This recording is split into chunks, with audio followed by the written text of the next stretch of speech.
Un encuentro con su palabra, porque secase la hierba, marchitase la flor, mas la palabra de Dios permanece para siempre.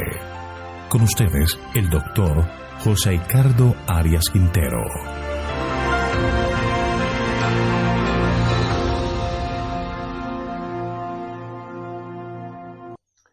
Vamos a estudiar Eclesiastés capítulo 10. Otros dichos sabios. Te invito a orar. Padre nuestro que estás en el cielo, alabado, glorificado y exaltado sea tu santo nombre. Te alabamos, Señor, porque eres bueno, porque para siempre es tu misericordia. Y te pedimos en este momento que nos acompañes en el estudio de tu palabra, que tú seas nuestro maestro, nuestro guía, que podamos aprender más y más de ti. Gracias por todo, lo pedimos en Jesús. Amén. El capítulo 10 de Eclesiastés, el sabio Salomón nos da una serie de dichos o proverbios que tienen un tema central, como la necedad ha desplazado la sabiduría, y llegamos al colmo de que esta reina soberana comenzó en el corazón, ahora camina y enseña y entra en el mundo académico. Luego se infiltra en la administración, llegó a ser adoptada por la mayoría, luego invadió las oficinas, las fábricas y después sus palabras se esparcen por todas partes. Hoy diríamos que se repiten en la prensa, la radio, la televisión, el internet, hasta que alcanzó al gobierno y las oficinas centrales religiosas.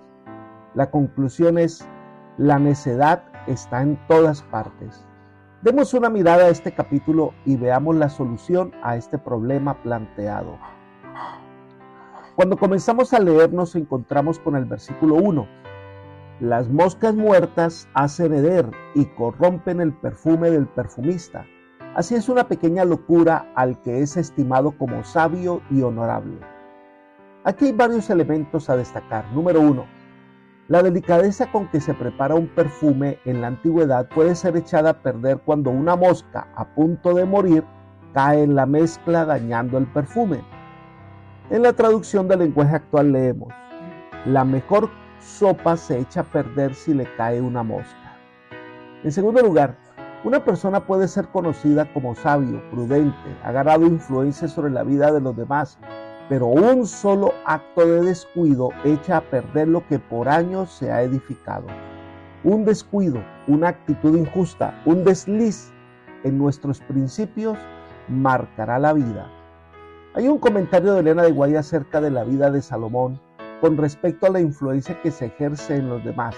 Ella dice: entre las muchas lecciones enseñadas por la vida de Salomón, ninguna se recalca tanto como la referente al poder de la influencia para el bien o para el mal.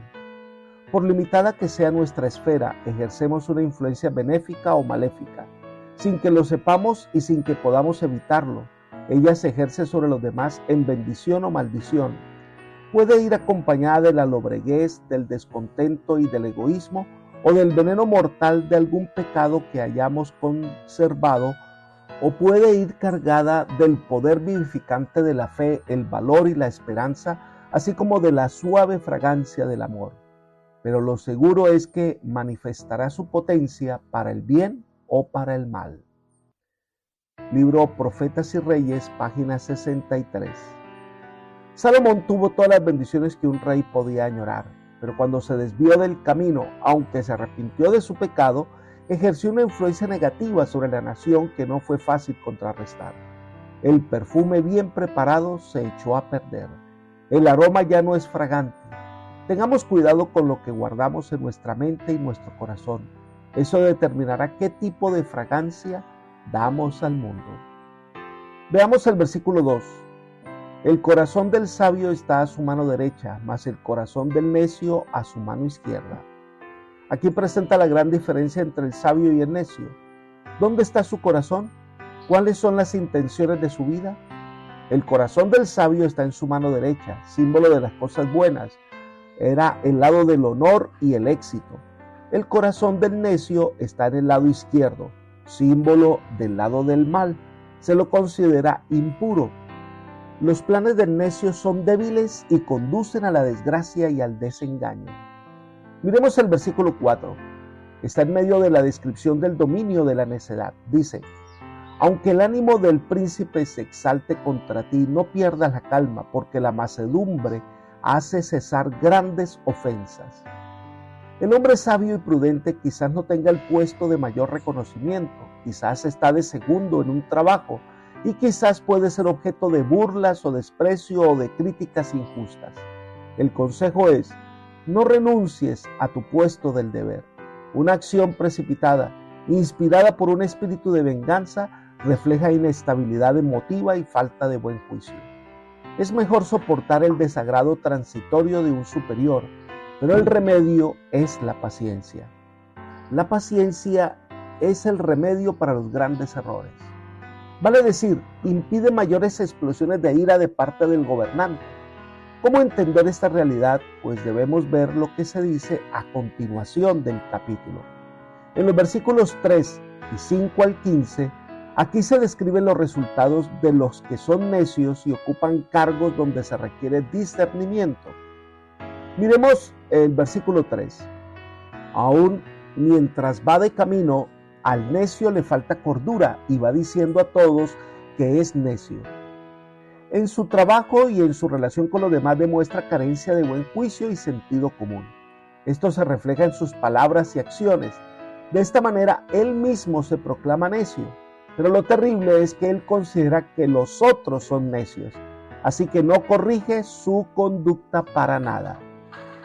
Errores al elegir gobernantes. Leamos los versículos 5 y 6.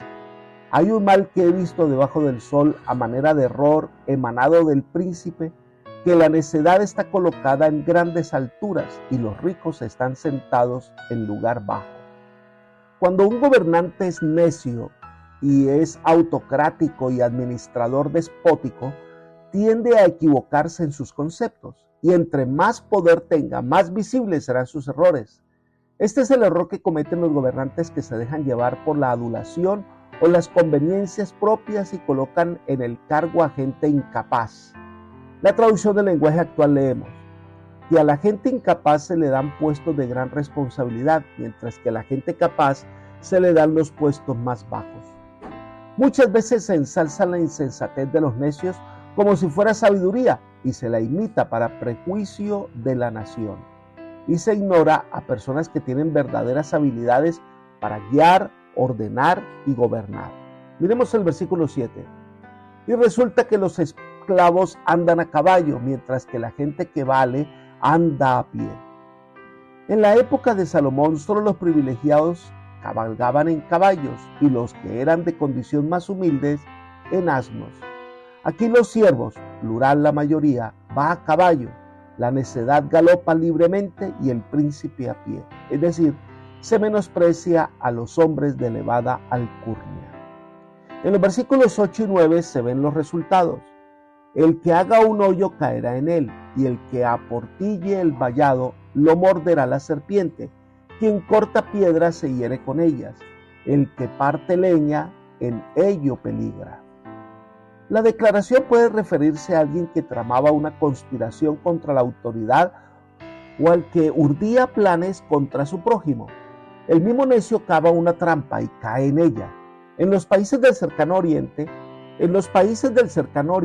las grietas de las paredes rústicas, construidas sin argamasa, proporcionan un excelente escondedero para serpientes y escorpiones. Si cortas piedras, pues puedes salir herido. Al cortar el árbol, pues le cae encima. Esta es la persona que trama contra otro, pero cae en la misma trampa. El versículo 10 dice: si se embota el hierro y su filo no es amolado, hay que aumentar el esfuerzo. Lo provechoso es emplear la sabiduría. Cuando el hacha pierde el filo, se tiene que hacer un mayor esfuerzo.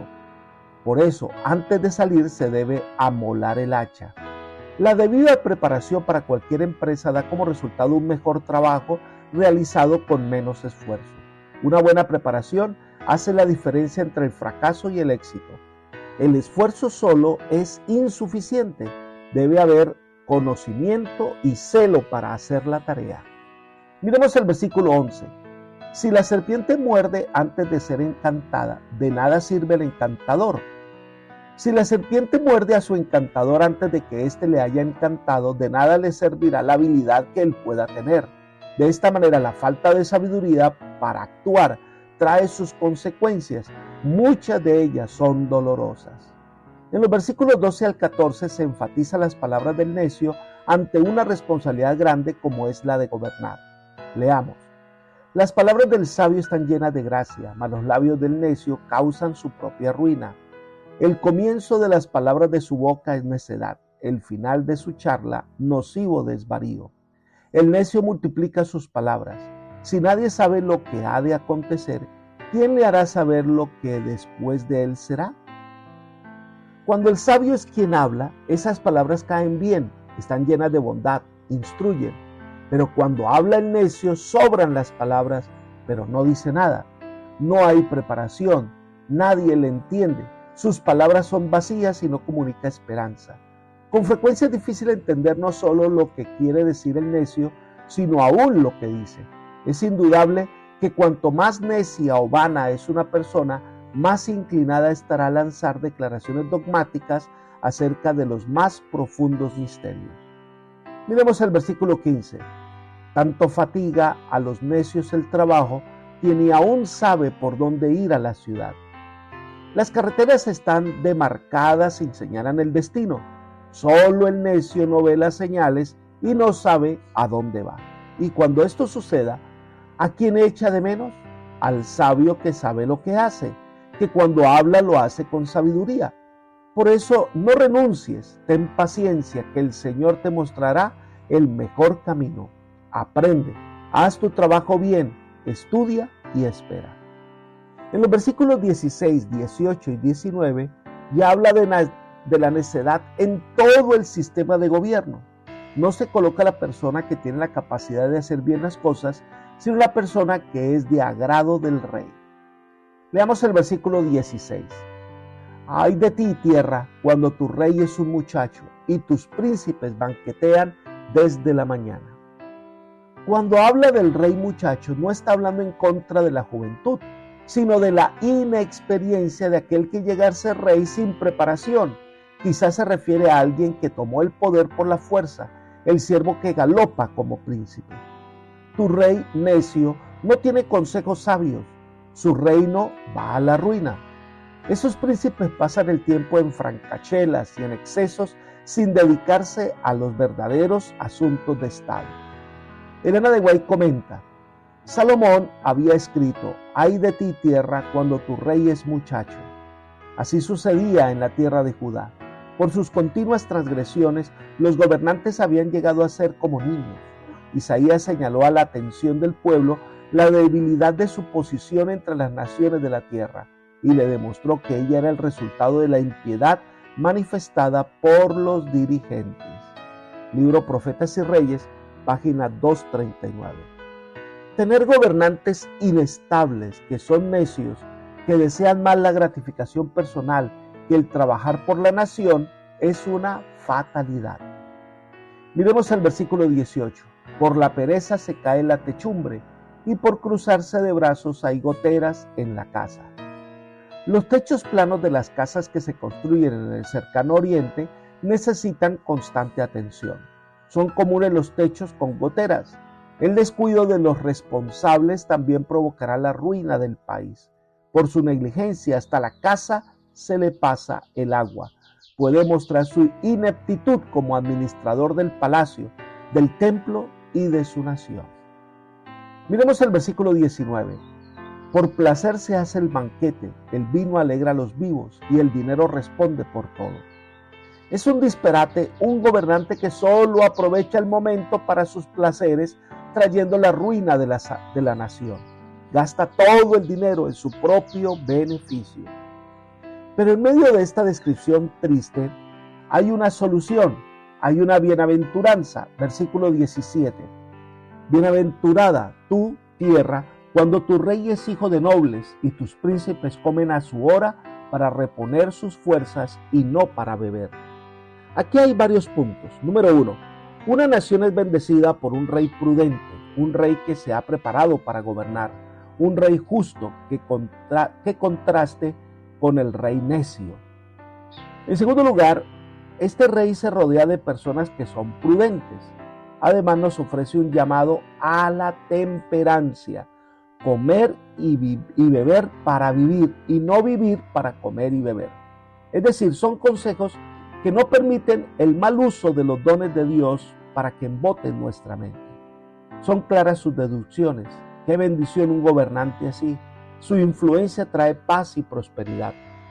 Elena de White llama la atención sobre los cuidados que debemos tener al edificar nuestro carácter. Ella dice: la edificación del carácter es la obra más importante que jamás haya sido confiada a los seres humanos, y nunca antes ha sido su estudio diligente tan importante como ahora.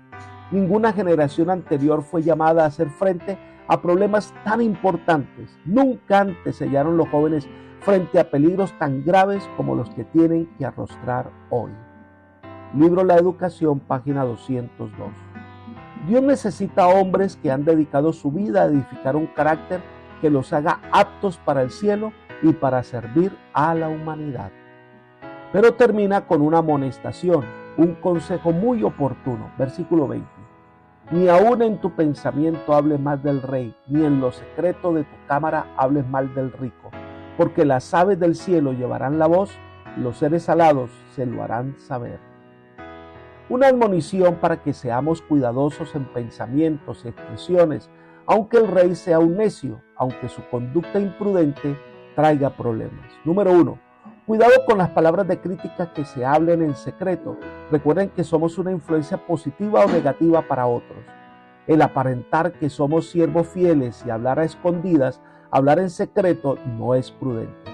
Recuerde que los secretos salen a la luz.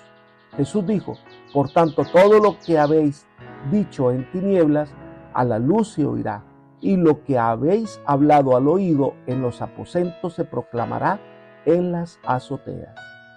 Lucas capítulo 12, versículo 3. En segundo lugar, ni siquiera en los pensamientos, la hipocresía no forma parte de un hombre sabio. Por lo tanto, no alberguemos en nuestro corazón odios ni rencores. Recuerda que estos secretos algún día nos harán actuar de una manera imprudente y nos traerá graves problemas.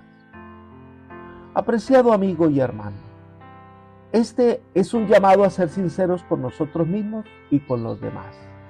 Debemos ser una influencia positiva y salvadora para los demás. Y termino con esta cita de la señora Elena de White que dice: tan frágil, tan ignorante, tan propensa a equivocarse la naturaleza humana, que cada cual debe ser prudente al valorar a su prójimo. Poco sabemos de la influencia de nuestros actos en la experiencia de los demás. Lo que hacemos o decimos puede parecernos de poca monta, cuando si pudiéramos abrir los ojos, veríamos que de ello dependen importantísimos resultados para el bien o el mal. Libro Obreros Evangélicos, página 200. Nosotros debemos ser aroma de vida para los demás. Un mundo lleno de negativos, de problemas, de injusticias. Los hijos de Dios deben ser luz y deben mostrar de forma práctica los resultados de una vida semejante a la de Jesús. Que el Señor hoy te bendiga y te guíe por sendas de paz. Es mi oración por ti. Amén.